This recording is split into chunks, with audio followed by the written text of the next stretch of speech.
On February 28th, 2026, Operation Epic Fury fundamentally altered the landscape of the Middle East. While the initial mandate focused on wiping out Iran's nuclear capabilities, the confirmed assassination of Supreme Leader Ali Khamenei has shifted the objective toward systemic regime change. That's triggered a state of strategic paralysis in Tehran and has sent shockwaves through global energy markets. Here with me to help break things down is IBD news editor Ed Carson. So, Ed, the market started this week showing some grit, but volatility has picked up.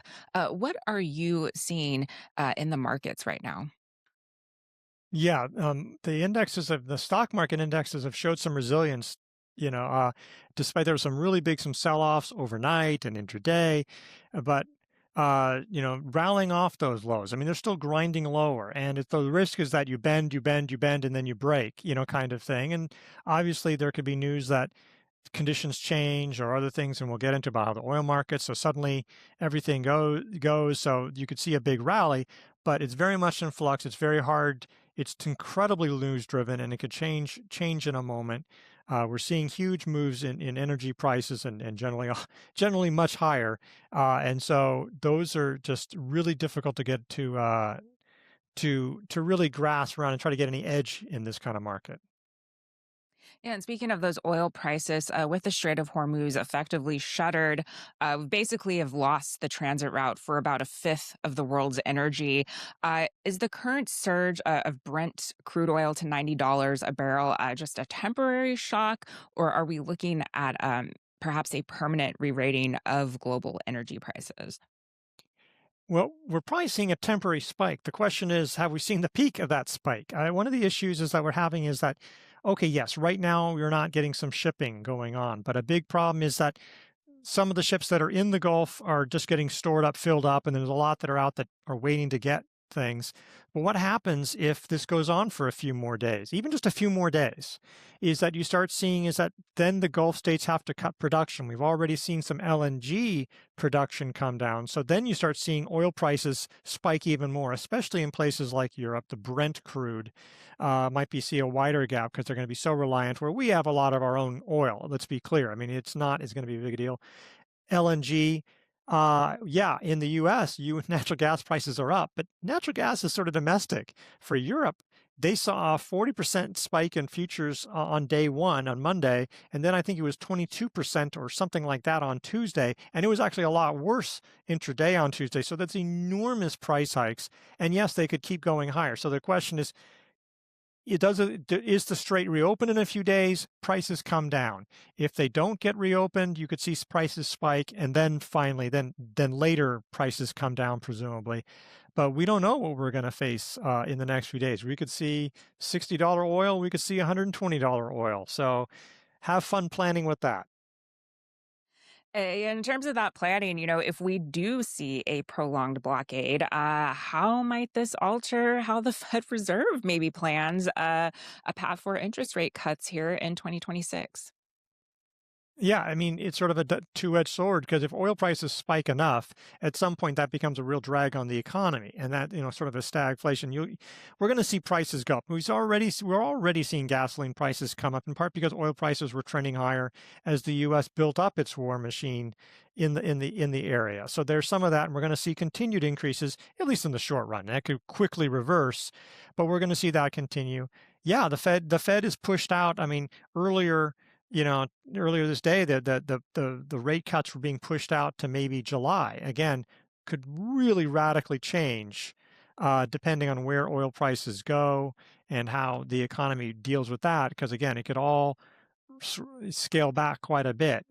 So the good news is that the Fed probably wasn't going to be cutting rates until June anyway, and so we have some time to see what happens before then. The Fed doesn't have to decide today what it's going to do in June or July. So rate cuts may be back on in June much sooner than you think. But yeah, it's just one more question mark out there. And beyond the obvious boost to defense contractors, how are sectors impacted here? And I guess which are most at risk from a prolonged conflict if it comes to that? Well, it seems like almost everything could be, but beyond that, you're seeing a lot of cyclical names outside of energy get hit. One, it just becomes more expensive to make stuff, and maybe if you think the global economy, again, U.S. might be relatively insulated, but a lot of countries that are going to see energy prices skyrocket potentially, that means you just might use a lot less of these other commodities in general because it just becomes more expensive. On the flip side, just high beta names, highly valued names or very volatile names are going to see some big losses potentially. So that could be things that have nothing to do with energy per se, but some more speculative names. Those might just in a risk-off environment. If risk is off the table, then all these names that are very much high risk appetite could suffer, even if they aren't dramatically directly affected. Again, the news shifts, those things could could skyrocket, the moment risk comes back on. So making it very tricky. It's not like, aha, I'll sell this or aha, I'll buy this, because all of those things could just flip overnight. And we've seen the VIX, which measures market volatility, spike in the aftermath of this. Are we seeing any sort of rotation into gold and U.S. Treasuries? And at what point would that signal to you a fundamental shift rather than just some sort of short-term hedge? The right now the push has been the clear asset that's working is the dollar. That has actually rallied quite a bit this week. Treasury yields are up, but they're very volatile, suggesting that people are actually leaving bonds. You know what I mean? So that's something. Gold got a boost on Monday, but gold and other metals sold off on Tuesday. So it's not clear where the hedge is. It seems like the US dollar is the hedge in the moment, but that could change too, and you could people see switching back. I don't think people know what it is. I mean, people in various markets are seeing what's happening in other markets, and then they're reacting. And it could be that people are selling winners because gold's been such a winner. Because the long-term thing, there has been a fundamental shift into gold and silver. I mean, those have been in part because the dollar has been fundamentally weak. Does that last? Or does that last only as long as the shooting continues? I mean, the moment risk comes back on, does the dollar plunge? And gold could once again revamp. So it's hard to know. We're sort of interrupting a major shift out of the dollar and into, say, precious metals, but that could be very short-lived. And, historically, it seems like markets have been able to absorb previous Mid-East shocks within some weeks. But given the death of Iran's supreme leader, and now there's a potential for regime change on the table, we're kind of seeing this maybe buy the dip strategy or, looking for a deal out here. But is that maybe more risky than previous cycles? Or I guess like in terms of managing a portfolio, how can investors navigate all this uncertainty with unfolding news? Yeah, I think the energy markets are more risky than before because we're really talking about the Strait of Hormuz, and that's like 20% of oil flows. A huge amount of natural gas, is shipped through there. So there's always been risks around it. But even like when we, invaded Iraq, yes, they could burn the oil fields and other things, but the whole shipping through the Gulf wasn't really shut down, and there's just more of a risk of that. That doesn't mean it's going to happen for long. And in general, buying a very volatile market is scary. You don't know when that will bottom out. I mean, the major indexes, they were all undercutting some lows on Tuesday morning, and they're close. The Nasdaq is close into breaking through some real long-term support. You could see, you might be right. You might be right and say, aha, I think this market's going to get better, or I think the scenario is this.